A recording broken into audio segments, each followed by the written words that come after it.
नमस्कार।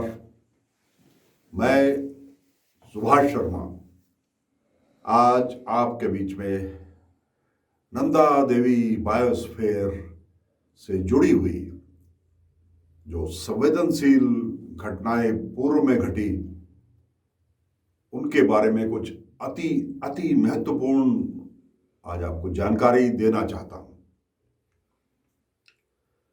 आज जो दुर्घटना नंदा देवी बायोस्फीयर के ठीक नीचे रैणी गांव, ऋषिगंगा नदी और उसके बाद धौली गंगा में हुई है, जिसमें 200 के करीब लोग हमारे लापता अभी भी हैं। 30-40 शव मिल गए, बाकियों की खोज जारी है। वहाँ इससे पूर्व क्या क्या वहाँ हुआ, मैं आपको इसकी जानकारी देना चाहता हूँ। मैं आपको ये बता दूं, मेरा उद्देश्य कोई समाज में सनसनी फैलाना या भय फैलाना या किसी भी किस्म की कोई अफवाह फैलाना नहीं है। मैं आपको जितनी जानकारी दूंगा वो पूरी तरह से प्रामाणिक जानकारी है और जो जानकारी मैं दे रहा हूं इसकी व्यक्तिगत जिम्मेदारी मैं सुभाष शर्मा, मुख्य संपादक, हिमालय दर्पण उत्तराखंड डिजिटल चैनल, मैं इसकी जिम्मेदारी स्वयं लेता हूं। जो जानकारी मैं आपको दे रहा हूं ये पब्लिक डोमेन में उपलब्ध है। मैंने इसको अलग अलग जगह से संकलित किया और आपके सामने सिर्फ एक चेतावनी के रूप में इन मेरी इस संवेदनशील जानकारी से भय ना फैले। फिर रिपीट कर रहा हूं, फिर से मैं दोहरा रहा हूं, मैं भय फैलाना, अफवाह फैलाना ये बिल्कुल मेरा उद्देश्य नहीं है। मैं एक संवेदनशील पत्रकार हूं और अगर मेरे उत्तराखंड के साथ कोई वहाँ की बर्फ के नीचे अगर कोई विनाशकारी कोई कैप्सूल दवा है तो मैं आपको उसकी जानकारी अवश्य दूंगा। ये मेरा कर्तव्य है और ये मेरे पेशे की मुझे प्रिविलेज भी है। आइए लौट के चलते हैं 1965 की तरफ। सन 1965 में जब चाइना की विस्तारवादी नीति से पूरा विश्व परेशान था, 1962 के युद्ध से हम लोग पहले से ही आहत थे, हमने बहुत नुकसान उठाया था हिंदुस्तान ने। उस वक्त लाल बहादुर शास्त्री जी हमारे प्रधानमंत्री थे। हो सकता है जो मैं आपको बता रहा हूं इसकी शुरुआत कहीं पूर्व में जवाहरलाल नेहरू जी के समय से शुरू हो गई हो, लेकिन वो एक शांति दूत के रूप में अपनी पहचान बना रहे थे। तो जो भी रहा होगा, ये किसने शुरुआत की ये महत्वपूर्ण नहीं है। ये बात है 1965 की। 1965 में हमारा देश भी परेशान था, हम गरीबी से जूझ रहे थे, हम पाकिस्तान के कबायलियों के आक्रमण से जूझ रहे थे, हम चाइना की विस्तारवादी नीति और हमारे बहुत सारे क्षेत्रों पर चाइना की फौज जो अपना अधिकार जता रही थी, हम उससे परेशान थे। ये उस दौर की बात है। वहीं अमेरिका में जॉन कैनेडी की मृत्यु के बाद उनको गोली मार दी गई थी, उनकी हत्या हो गई थी, आपको सबको पता है। उनकी मृत्यु के बाद वहाँ के उपराष्ट्रपति लिंडन जॉनसन जो वहाँ राष्ट्रपति बन गए थे, ये उनके कार्यकाल की बात है। और 1969 रोनाल्ड रीगन तक जो लिंडन जॉनसन थे वो वहाँ के राष्ट्रपति रहे। तो ये उस दौरान की बातें हैं। एक संयुक्त अभियान, उसमें हमारे वैज्ञानिक, हमारे जो खुफिया एजेंसीज हमारी होती हैं, वो हमारी आर्मी और बिल्कुल टॉप पर बैठे हुए अति महत्वपूर्ण लोग मिनिस्ट्री लेवल पर, ये उनके बीच में एक समझौता हुआ होगा और एक योजना बनी अमेरिका और भारत के बीच। उस वक्त न्यूक्लियर टेक्नोलॉजी में भारत का कहीं स्थान नहीं था और अमेरिका ने तो द्वितीय विश्व युद्ध में ही 1945-46 में ही वो महारत हासिल कर ली थी न्यूक्लियर टेक्नोलॉजी पर। तो एक ऐसी योजना बनाई गई कि नंदा देवी पीक पर क्योंकि उसकी भौगोलिक स्थिति इस प्रकार से है। कहीं पर एक ऐसी जासूसी डिवाइस ही उसको कह सकते हैं, ये सभी देशों के बीच में प्रचलित है कि एक जासूसी डिवाइस वहां लगाई जाए, क्योंकि वहां से चाइना के बहुत सारे स्थानों पर निगाह रखी जा सकती थी और उसको वहां पर प्लांट करके उसको एनर्जी देने के लिए एक न्यूक्लियर डिवाइस भी वहां पर स्थापित कर दी जाए, क्योंकि उतने दुर्गम स्थान पर, उतने ठंडे स्थान पर वहां पर किसी अन्य तरीके से ऊर्जा पहुंचाना, बिजली पहुंचाना वो संभव नहीं था। इसलिए हमारे पोर्टर्स, हमारे वैज्ञानिक, हमारी आर्मी के लोग और अमेरिका के वैज्ञानिक और उनके भी जो इस परियोजना से जुड़े हुए लोग थे, वो सब मिल करके इन्होंने यहाँ से उसको पैदल ले जाने का यहाँ से प्रयास किया। काफ़ी ऊपर तक पहुँच भी गए, उसमें पोर्टर्स भी थे। उन सबको अति सुरक्षित एक सूट पहना करके ले जाया गया था, लगभग वैसा ही सूट जैसा अंतरिक्ष यात्रियों को पहनाया जाता है, जो थर्मल जो लीकेज हो उससे, न्यूक्लियर लीकेज हो उससे। और उनकी ड्रेस इस प्रकार से थी कि अगर कहीं कोई न्यूक्लियर फ्यूल का लीकेज हो जाए तो वो उनके कपड़ों पर उसका रंग बदल जाए, वो इस प्रकार की व्यवस्था थी, तो वो भी पता लग जाए। तो वो सब, और इन सब के साथ जो सबसे महत्वपूर्ण है, 7 प्लूटोनियम, संवर्धित प्लूटोनियम के कैप्सूल्स जो आने वाले वर्षों तक ईंधन के रूप में उस डिवाइस को चलाते रहने के लिए सक्षम थे। ऐसे 7 कैप्सूल्स भी साथ में ले जाए गए। पोर्टर्स जो उनको ले जा रहे थे, ऐसा मैंने सुना उस वक्त जो इस प्रोग्राम के महत्वपूर्ण व्यक्ति थे इस अभियान के, कैप्टन मनमोहन सिंह कोहली, सरदार मनमोहन सिंह कोहली जी, उन्होंने स्वयं कई इंटरव्यूज में इसको कहा है, मैंने उसको स्वयं सुना है। इतनी संवेदनशील बात को मैं किसी की सुनी सुनाई बात पर नहीं बोलता। ये मैंने कैप्टन मनमोहन सिंह कोहली जी को स्वयं कई बार कई प्लेटफॉर्म्स पर सुना है, और वो पब्लिक डोमेन में उपलब्ध है। आप गूगल में जाकर के कैप्टन मनमोहन सिंह कोहली डालिए, वो आपको बताएंगे। उनका कहना है कि पोर्टर्स बड़े खुश थे, क्योंकि वो इतनी ठंड में जहाँ ऊपर जा रहे थे उनको कुछ गरम गरम सा महसूस हो रहा था। तो वो गर्मी कुछ और नहीं, वो गर्मी 7 प्लूटोनियम कैप्सूल्स थे वो उनकी थी, जिनको पूरी तरह जैकेटेड फॉर्म में, पूरी तरह से रेडियो एक्टिविटी से बचाने वाले जैकेट में उनको रखा गया था। उनमें से जो भी थोड़ी बहुत हीट बाहर आ रही होगी, वो खुश थे कि इतनी ठंड में अगर ऐसी गर्म चीज ऊंचाई पे ले जानी पड़े तो हमें बड़ा अच्छा लगेगा, हमें जितनी बार कहो हम उतनी बार चढ़ने को तैयार हैं। काफी ऊंचाई तक पहुंच गए थे, और यहाँ जो सबसे महत्वपूर्ण बिंदु है वो ये है कि लगभग उसी जगह पर, थोड़ा सा उससे और ऊपर, जहां से ये मौजूदा आपदा ट्रिगर हुई है अभी ऋषिगंगा प्रोजेक्ट के लिए, जो ऊपर से जहां से नंदा देवी बायोस्फीयर के पूरे कैचमेंट एरिया से जहां से ये पानी आता है, जहां दर्जनों झीलें बनी हुई हैं, लगभग उसी जगह जहां पर अभी ये ट्रिगर हुआ, जहां पर इसरो की सैटेलाइट में 14 स्क्वायर किलोमीटर में क्षेत्र में बर्फ इतनी ठंड के मौसम में गायब हो गई। ये उससे थोड़ा सा और ऊपर की बात है। वहां तक पहुंचे थे उसको लेकर के सारी डिवाइस को, कि ऊपर से एवलांच आ गया, बर्फ का तूफान आ गया। बहुत सारी टनों, करोड़ों टन बर्फ नीचे एक साथ पिघल के सड़क के आने लगी। वो ज़्यादा हो जाती है तो सरकती है नीचे को बर्फ, ये एक नेचुरल फिनोमेना है। और वो बर्फ जब नीचे आने लगी तो बाकी सब ने अपनी जान बचाई और जान बचा करके भागे।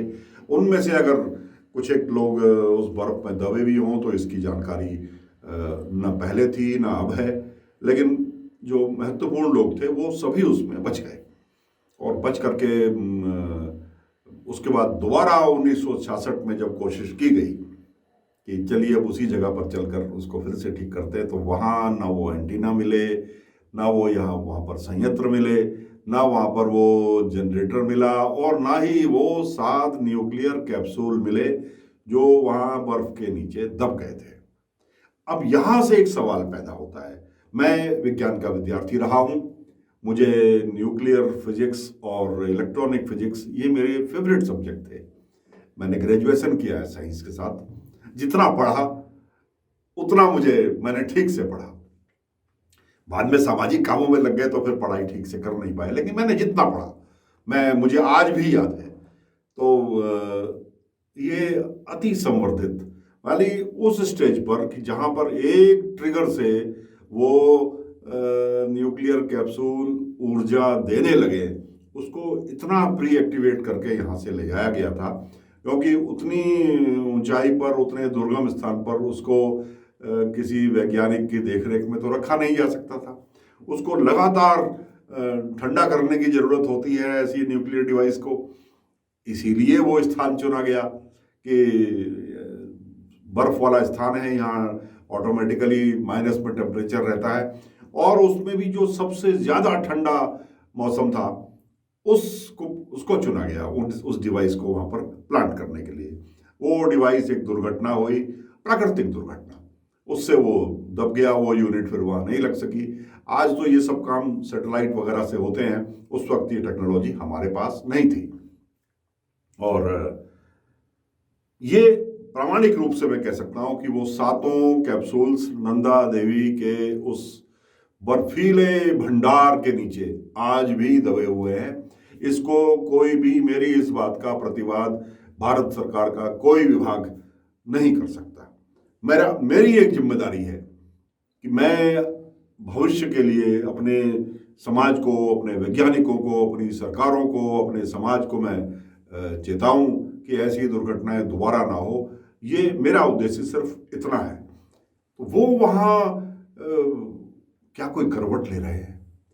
क्या वो कैप्सूल्स एक्टिवेट हो रहे हैं? मैं नहीं जानता, मैं इस बात का दावा नहीं कर रहा। लेकिन जब हम दुर्घटना के कारणों की तलाश करते हैं तो इसको भी केंद्र में रखना चाहिए।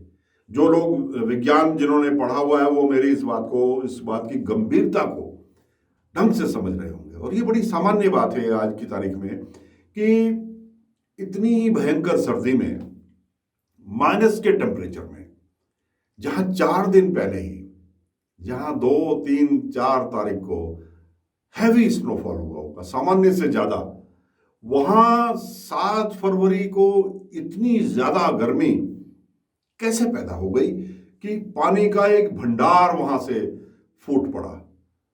वो पानी का भंडार क्या नंदा देवी के उस पहाड़ ने रोक करके रखा हुआ था, या वो पिछले कुछ दिनों से अचानक धीरे धीरे धीरे धीरे रिस करके बर्फ अंदर ही अंदर पिघल रही थी? तो क्यों पिघल रही थी, क्या कारण है इसका? वहां तो कोई फैक्ट्रियां नहीं लगी हुई, वहां तो कोई प्रदूषण उगलने वाली, धुआं उगलने वाली चिमनियां भी नहीं है। ये बर्फ एक कोहेसिव फोर्स से, इसके कण एक दूसरे से जुड़े हुए रहते हैं, बड़ा स्ट्रॉन्ग इनमें एक बॉन्डिंग होती है। ये पिछले दिनों एक हमारे युवा वैज्ञानिक शशि भूषण मैथानी ने बताया था, और मुझे एकदम से अपना विज्ञान का जो अध्ययन है वो याद आ गया। बिल्कुल, तो वो कोहेसिव फोर्स उसको एक ही चीज कमजोर कर सकती है, वो है हीट। तो ये हीट कहाँ से पैदा हुई, इतनी ज्यादा हीट, जो इतना विशाल पानी का भंडार एक साथ वहां से चल पड़ा, जिसने ये पूरा विनाश वहां पर किया। और अभी भी हमारी जद्दोजहद चल रही है। मैं आइए आपको पहले वो मनमोहन सिंह, कैप्टन मनमोहन सिंह, आपको उनकी तस्वीर दिखाता हूं। ये हमारे कैप्टन मनमोहन सिंह कोहली हैं, एक जांबाज बहादुर अधिकारी हैं, और इन्होंने पब्लिक डोमेन में बहुत बार ये बात स्वयं बताई है। आप गूगल में अभी कैप्टन मनमोहन सिंह कोहली डालिए, आपको उनके इंटरव्यू मिल जाएंगे। जो बात मैं कह रहा हूं मैंने ये उन्हीं से सुनी है। अब ये दूसरे एक हमारे बहुत महत्वपूर्ण वैज्ञानिक है, तो ये है वो के सिद्धार्थ, जिन्होंने हमको चेताया इस बारे में। इनकी बहुत स्टडी है इस विषय में। अब सवाल यह है कि अगर वो 7 न्यूक्लियर कैप्सूल्स वहाँ आज भी दबे हैं, तो हम कैसे अपना भविष्य सुरक्षित मान सकते हैं? के सिद्धार्थ जी अपने इस वीडियो में बता रहे हैं। मृत्यु हो जाएगी, नदी के पानी से कुछ सींचा गया वो चीजें रेडियो एक्टिव हो जाएंगी, तो ये इसका सबसे बड़ा डेंजर है प्लूटोनियम पैक के मिस होने का। नंदा देवी में कोई प्लूटोनियम की डिवाइस सुना आपने? उन्होंने ये बताया कि सिद्धार्थ साहब ने कि ये जो इससे जो रेडिएशन है, न्यूक्लियर रेडिएशन है, अगर ये छोटे नाले में किसी में मिल गया, किसी छोटे पानी के स्रोत में मिल गया, तो वो बहुत हानिकारक हो जाएगा। वो तब तक अत्यधिक हानिकारक हो जाएगा जब तक वो किसी बड़े जल स्रोत में, यानी अलकनंदा और आगे गंगा नदी में या दूसरी नदियों के साथ मिल करके नहीं मिल जाता, वहाँ उसकी वो डाइल्यूट हो जाएगा, उसका असर खत्म हो जाएगा, असर कम हो जाएगा। मगर जो वहाँ के निवासी हैं उनके लिए वो खतरनाक है। अगर वो न्यूक्लियर रेडिएशन वहाँ के जल में मिल गया तो वो अच्छा नहीं है, वो उनके स्वास्थ्य के लिए बहुत ही खराब है, पर्यावरण के लिए खराब है। तो इन विषयों पर भी जब हम कारण ढूंढते हैं तो इन पर भी हमें ज़रूर ध्यान देना चाहिए।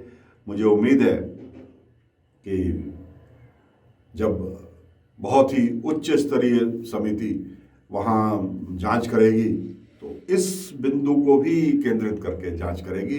हमारा उद्देश्य सिर्फ आपका ध्यान, सरकार का ध्यान, विभिन्न एजेंसियों का ध्यान इसकी ओर आकर्षित करना है। हम नहीं चाहते कि कोई भी कार्रवाई आप भविष्य में सार्वजनिक करें।